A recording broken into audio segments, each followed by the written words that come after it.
Digit code is SCY. The first unit, bonds to bands.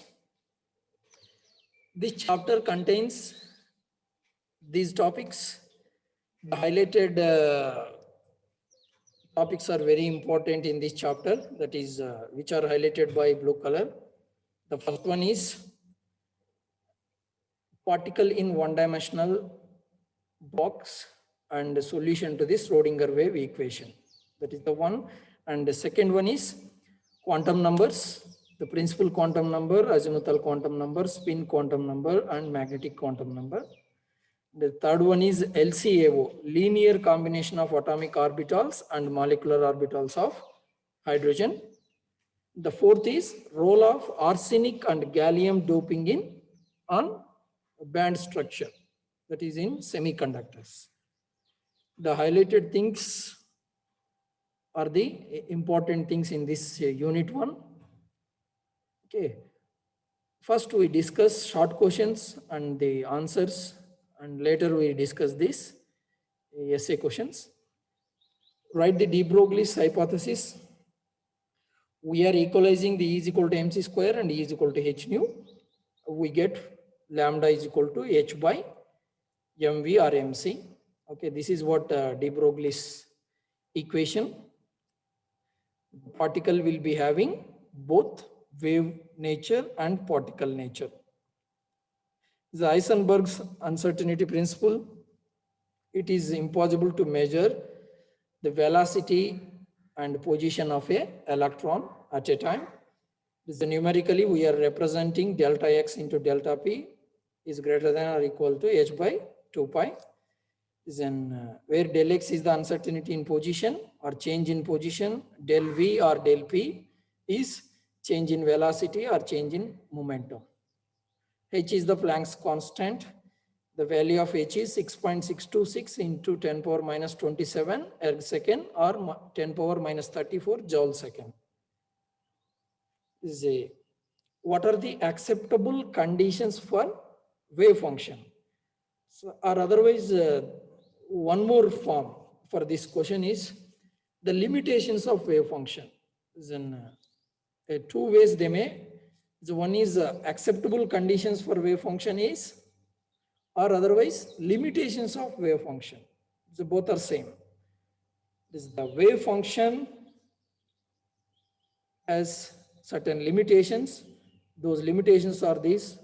One is first, wave function is a finite and it is single value at all the points and it is a continuous.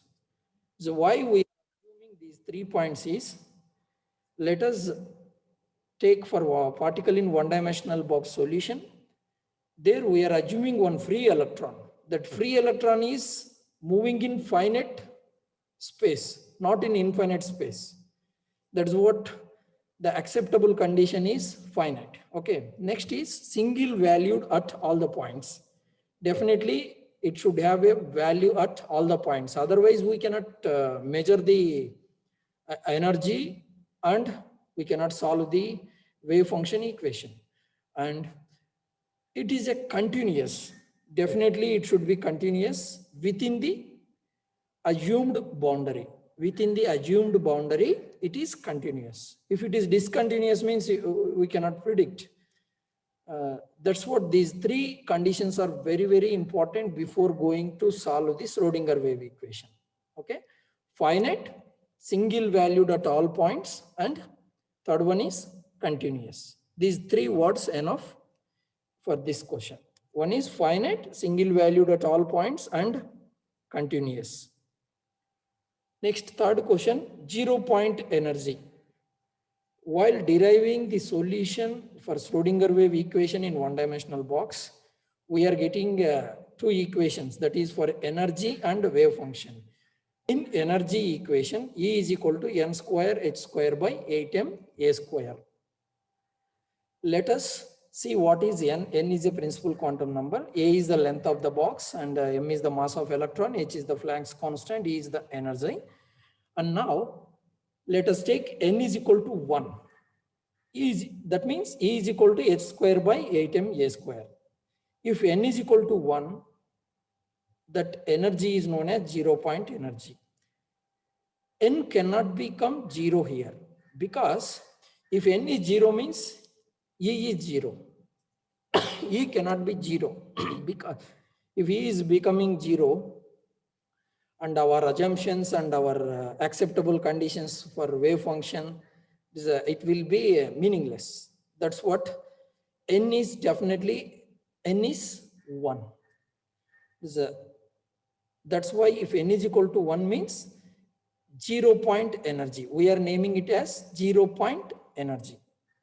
Though it is 0, at first orbit we are considering it as a 0-point energy. Okay, the energy at first orbit is known as 0-point energy. Simply you can write the energy at first orbit is known as 0-point energy. Outline the wave function and energy for a particle in one-dimensional box, and what happens the spacing of energy levels when length of the one-dimensional box increases. So two questions are there in this. One is we have to write what is E and what is wave function. We have written E is equal to n square by h, n square into h square by 8m a square, and psi equal to square root of 2 by a into sine n5 by a into x. The second thing is what happens to spacing of energy levels when length of one-dimensional box increases. If what happens to the energy if you are increasing the length. Length means here A. This may be in book, they might have written L also, but in our derivation we have we are writing it as A. Okay, don't confuse with the letters. The L means length, or here we are assuming A is the length. If length increases, what happened to the energy? Definitely it will be, see that here it is in inverse relation. But if you go to the electron in Bohr orbit radius, it will have an direct relation, because there it is a bounded electron. Here we are considering only free electron. Okay, this is the relation between the length versus energy, and the difference between wave function and probability density. So wave function is a quantum state of any object, how it behaves in a system. The system means here our chemical system, that is atom. We are taking atoms and molecules. So within that, what is probability density means? The probability of finding, the probability density means psi square. Psi is wave function, psi square is probability density. And now why we are going for psi square? Psi is having positive and negative values and we are not getting much information. That's what we are going for psi square. And what is this probable density? And what is the significance of this psi square? If psi square is maximum, that is known as orbital. If psi square is a 0 or minimum, 0 means it is a node. You keep in mind this, the significance of this psi square and psi. Psi is not giving any information for us. That's what we are going for psi square. List out the quantum numbers. The principal quantum number n, azimuthal quantum number L, magnetic quantum number m, and spin quantum number s. Next question: what are the superconductors? Give an example. Material which conducts electricity without any electrical resistance is known as superconductor. For superconductors, the condition is at absolute temperature, near to absolute temperature, that is 4.2 Kelvin. The mercury will show this behavior. Define Meissner effect. In superconductors itself, we are getting this definition, that is a Meissner effect. In presence of low magnetic field, if you are superconductor, if you are cooling to below its transition temperature, superconductor will expel all the magnetic flux, and this phenomenon is known as Meissner effect. That means it will expel all the magnetic lines or magnetic flux. This is known as Meissner effect. And what is atomic orbital? This is also one of the important question. It is a single electron wave function. Atomic orbital is a single electron wave function. Heisenberg's uncertainty principle, we have discussed already. So write the quantum numbers of 3D and 4s orbitals. 3D principal quantum number n equal to 3. Azimuthal quantum number L equal to 2. Is always L will be having n minus 1 values. That means for 3 is equal to principal quantum number. L is 2, definitely. This is azimuthal quantum number 2. For 0, S. For 1, P. For 2, D. This is the designation of orbitals for corresponding L values. Okay, now for D orbital, L is equal to 2. Magnetic quantum number will be having 5 values, and how we are getting these 5 values? 2L plus 1. 2 into 2 plus 1, 5 values. The number of magnetic quantum numbers, if you want to identify, the formula is 2L plus 1. We are substituting L value in that 2L plus 1 and we get 5 values. For 4s orbital, principal quantum number is 4 and azimuthal quantum number L is 3 and magnetic quantum number M is 0. So for s orbital, magnetic quantum number will be 0 definitely. We cannot get any other values. And one more thing, if it is p orbital, we can write either +1, 0 or -1. Since we have not mentioned here the number of electrons or even electrons, we have not provided the spin quantum number of the orbital. For 3D 4s orbitals, we can provide only these 3 quantum numbers. We cannot provide 4th one because we have not given the orbital with electron. If you know that, we can write that also. Spin quantum number may be plus of or minus of. Okay. And 12th question, define the number of orbitals in D and F orbital. That is, the number of orbitals is, the formula is 2L plus 1. So L is azimuthal quantum number. For D orbital, L is equal to 2. For F orbital, L is equal to 3. And if you substitute this in the 2L plus 1 formula, we get number of orbital present in D and F. That is why D orbital is having only 5 orbitals. This is what decides. This formula will decide. Okay. And why this F orbital is having 7. These 2L plus L 1 values will decide. That is 7 orbitals. F orbitals are 7. The first essay question is the LCAO-MO theory for hydrogen molecule. We are not applying this for other molecules. So we are having only hydrogen molecule. Suppose if they are asking this question, what we have to answer? We have to write the features of LCAO. What are the features? The atomic orbitals should have same energy and overlapping should be maximum, symmetry should match. These are the features. 3 features we should write. And formation of hydrogen molecule from hydrogen atoms. That also we have to, that is with respective to diagram, just with wave function like this we have to write. That means one wave function, just we have for understanding purpose, just psi A, that is the hydrogen atom A, and psi B, hydrogen atom B.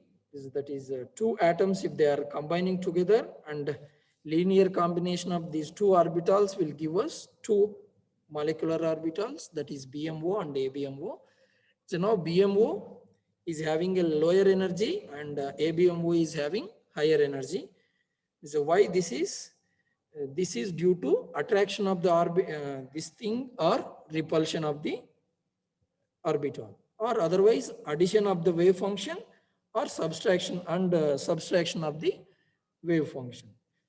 Combination, subtraction, or addition, subtraction, attraction or repulsion. We can use in different words, even construction or distraction. Construction of these two waves will give us one BMO and ABMO, and distraction of these two waves will give us ABMO. This diagram is very important, and for this diagram also we will be having marks. Means if they are giving any essay, definitely there will be distribution of marks. Even for diagram, we will be having marks. For explanation, we will be having marks.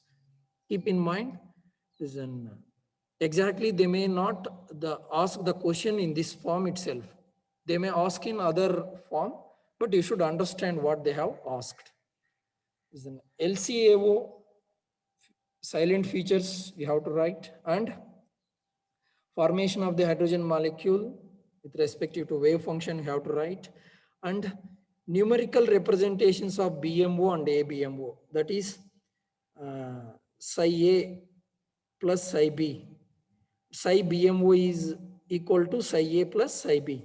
Psi BMO square equal to psi A square psi plus psi B square plus 2 psi A and psi B. That also you have to write. Okay.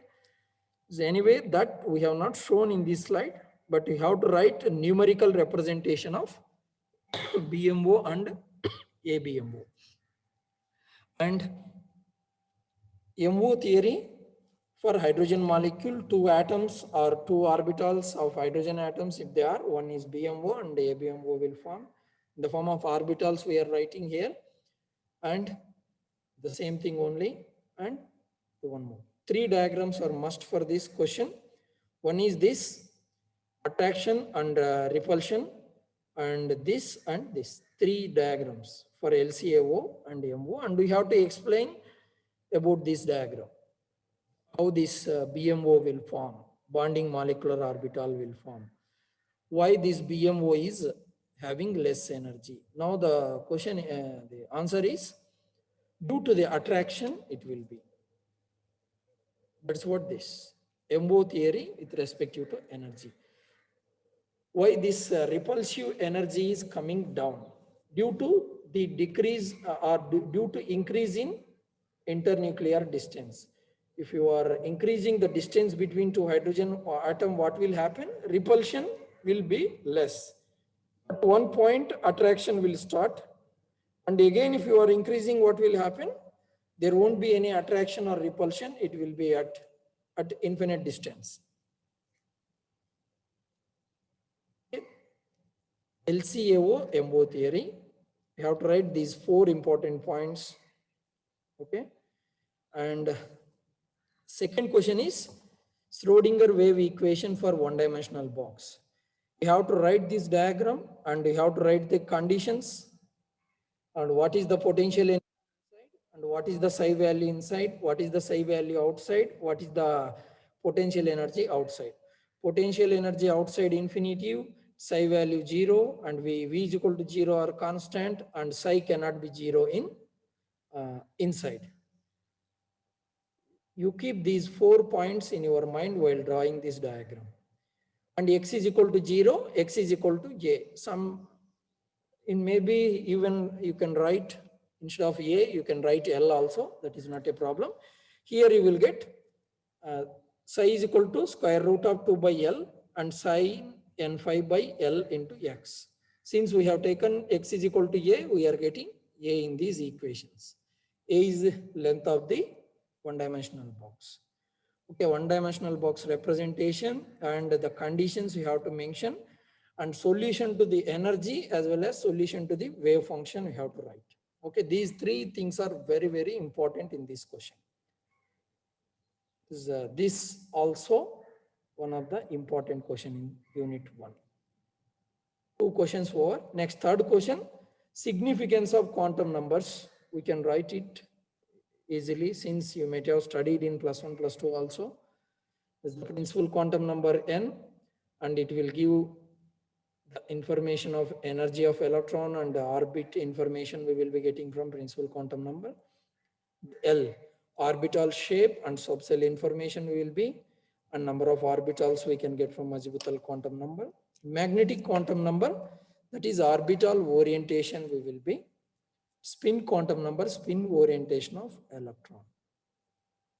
Simply just I have mentioned the quantum numbers and the information which we can obtain from those quantum numbers.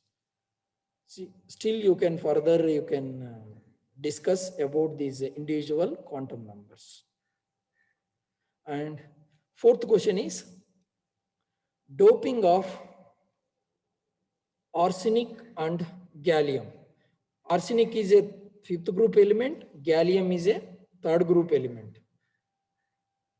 They may ask even phosphorus, aluminum, or nitrogen, boron. Like that also they may ask. Don't confuse with that. You take the 5th group elements, nitrogen, phosphorus, arsenic, antimony, whatever the element we can, if they are asking particularly, we can write. Or otherwise, generally N-type and P-type semiconductors, if you want to explain, we can take our own example, that is maybe nitrogen, phosphorus, arsenic, or boron, aluminum, gallium. Particularly if they are asking the doping of semiconductor with arsenic and gallium, you have to write arsenic and gallium. Arsenic is a 5th group element and gallium is a 3rd group element. That we should keep in mind. And types of semiconductors, intrinsic, extrinsic semiconductors. Purity, 100% pure, is intrinsic. Extrinsic means this N-type doping and P-type doping. Why this N? N will indicate the negative. 5th group means excess of electrons we are giving to the silicon. Silicon is a 4th group element. Silicon can form only 4 covalent bonds. But for that, silicon, if you are replacing one silicon with arsenic, arsenic is a 5th group element. Arsenic can form 5 bonds. Now 4 electrons will be forming bond with 4 silicon atoms, and one more electron is there. That is known as excess of electron. Now that's what we are indicating. This is N-type doping. Okay. So now if you come to the P-type, we are replacing one silicon with gallium atom. Gallium is 3rd group element. Third group element means it will be having only 3 electrons and it can form only 3 covalent bonds with 3 silicon atoms. An adjacent silicon, it will be having vacant orbital. That's what we are considering it as a whole. So now how the electricity will be? Movement of these electrons will lead, movement of these electrons leads to the conductivity. Okay. So now what happens, this electron, here one electron is there. This electron will go to this place and this electron will come out like this. Delocalization of this electron will happen. This movement of this electron will decide the conductivity of that N-type semiconductor, and movement of this hole will decide the conductivity of P-type semiconductor. This is what the conductivity of semiconductors and doping of semiconductors. They may ask band theory of solids. It is an easy, even we have discussed in class, but we have not included in this, but you can, once you can refer that question also, that is band theory of solids. Okay, how this BMO will form, how ABMO will form. So after finishing this, just we want to discuss 2 important terms, bond and band. What is bond actually? Bond is a representation of 2 electrons. What is a band? Band is a representation of bunch of molecular orbitals, bonding molecular orbitals, and bunch of anti-bonding molecular orbitals. Bunch of bonding molecular orbitals will give us valency band. bunch of anti-bonding molecular orbitals will give us conduction band. If this valency band and conduction band will play a major role in electrical conductivity. Okay. This is the review of your unit 1.